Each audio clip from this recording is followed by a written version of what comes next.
Парисайым, саламатсыздарбы? 14 беренени карасаңыз, 5 пункт. Белгилеген тартипте жумуш орундарына тоскоолдуксуз барууга, коомдук контролдоо үчүн иш берүүчүдөн зарыл маалыматтарды алууга. Так эмне жөнүндө сөз болот буякта? Кандай маалыматтар жөнүндө сөз болот? Эльвира Жыргалбек, мына мыйзамдагыны айтып атасызбы же мыйзам кодекстегинеби? Так. Проекту закона о введении в действие Трудового кодекса деп турат да? Изменение, таблицага берип турсуздар да? Иш берүүчү ушул мыйзамга башка мыйзамдарга жамааттык келишимге макулдашууларга деген пункт айтып атасызбы?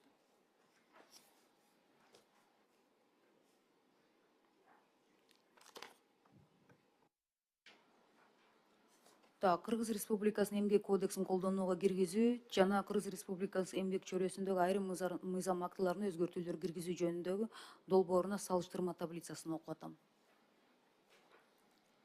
14 берене 14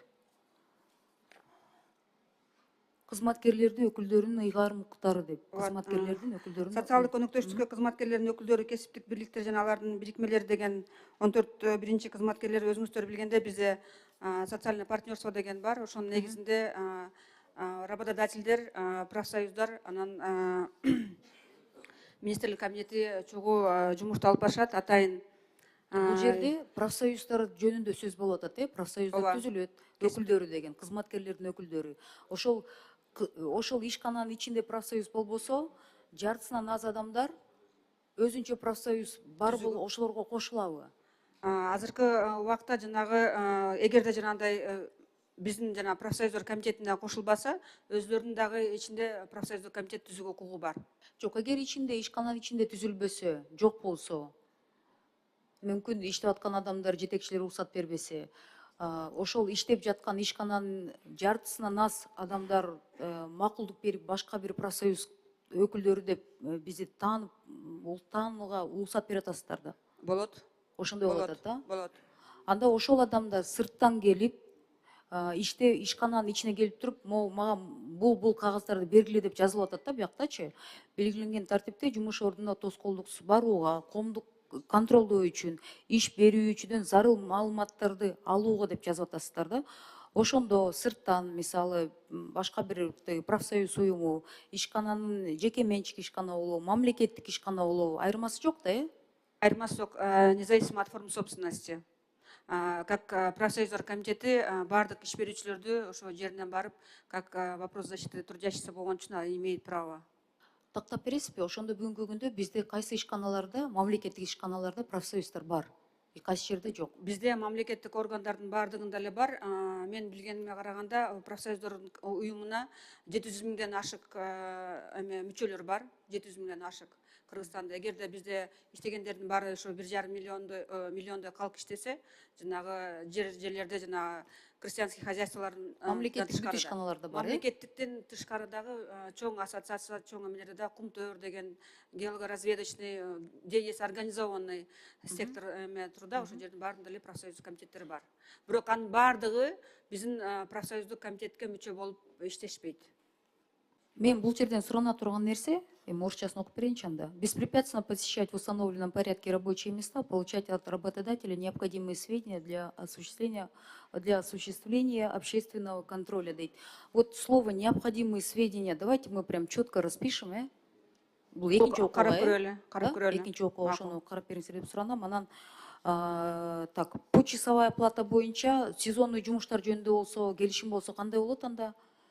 Почасовая платаны эмнеге тактап атабыз? Бул мен бир жолу уккам, премьер-министр айткан болчу да, расмий түрдө бир интервью берип атып, биз деген ошол сааттык келишимге, сааттык төлөмгө келебиз депчи. Ошол иш жүзүндө кандай болуп атат? Ошол иш жүзүндө азыр биз бекитилгенден кийин ушул мыйзамдын негизинде 34төн ашык эме реализующий эме постановленияларды иштеп чыгабыз. Ошонун ичинде методикасы болот. Почасовая оплата дегенде жанагындай 2 саат, 1 саат иштеп кеткендердикин дагы бөлүп чыгарабыз. Анткени дистанционный работа деп айтып атпайбызбы? Ошо дистанционный работанын негизи дагы уже почасовая оплата турда болот да. Полностью жанагы эле алып эле зарплатаны эле бир күндүгүн алып эле кайра 1 саатка бөлүп, например, 30 миң болсо 30 миңди 20 күнгө бөлүп, 20 күндү 8 саатка бөлүү эмеспи? Ошону дагы биз карап чыгабыз. Атайын методика иштеп, почасовая оплата турдан кантип иштеп чыгабыз деген бизге милдет коюлган. Ошол мыйзам бекитилсе, ошонун негизинде биздин подзаконный акт болот.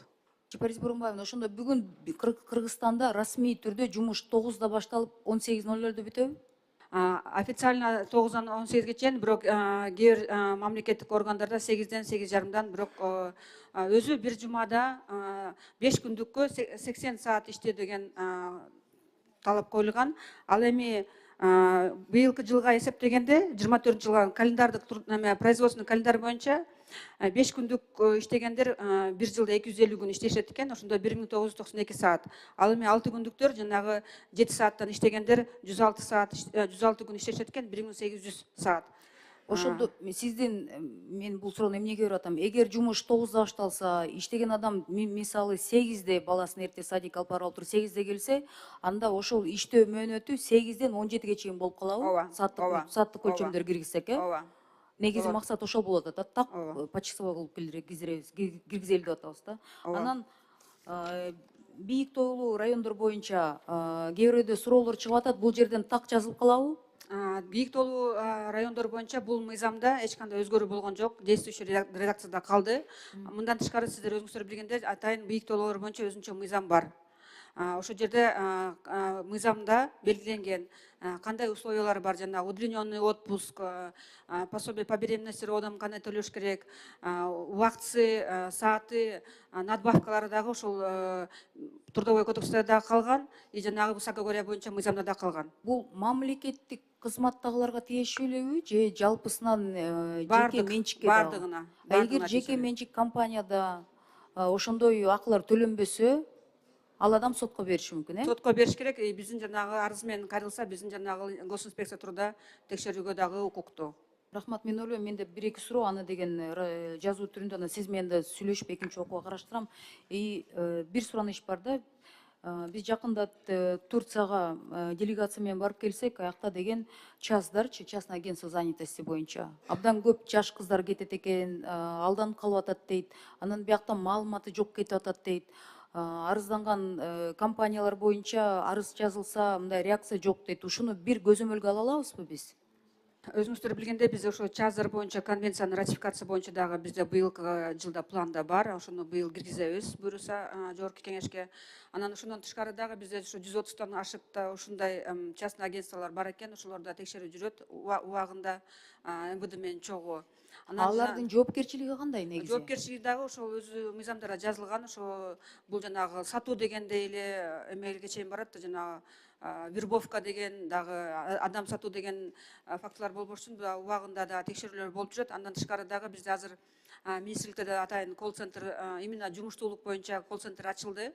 1899 өткөн жумада дагы урматтуу президент дагы өзү дагы жарыя берди. Ошол жерге кайрылыңыздар деп, ар кандай ошо именно по вопросам труда, нарушение трудового законодательства, по вопросам занятости, вакансий, ошол атайын эмеге кайрылсаңыздар болот деп, ал биздин колл-центр эртең менен кечке чейин ошо кайсы жерде кандай жумуштар болот өткөн боюнча дагы берет маалыматты. Эмнеге бул суроону берип атам? Анткени Бишкектен чоң өлчөгөн акыларды обещать этип, сыртка чыкканда анан паспортторун алдырып коюшуп, фактически в рабство попадают да. Бирок Бишкектен бизге арызданганда милиция мошенничество менен иш козголот да. Мошенничество статья жеңил да, адам сатуу деген башка. Ошондой учурлар бар беле? Мне кажется, буларды надо привлекать по такой жесткой статье, чтобы больше так над нашим гражданам, жап-жаш кыздар боюнча сөз болот ата, жаш кыздар. 18-20да кеткен кыздарды ошентип алдашат экен да. Окууга жөнөтөбүз, тияка жөнөтөбүз деп, жактан алданып калып, аябай көп бизге мына аялдар жолукту. Аялдар аябай арызданышы. Бул боюнча дагы биздин коллегаларыбыз эмки жумада дагы, бул жумада да доклад менен парламентте кайрылат болуш керек деп ойлойм да. Рахмат, бизде уголовный кодекске дагы ошондой күчөтүү боюнча дагы нормаларын карап чыгабыз. Давайте ойлонолу. Рахмат. Колдойм.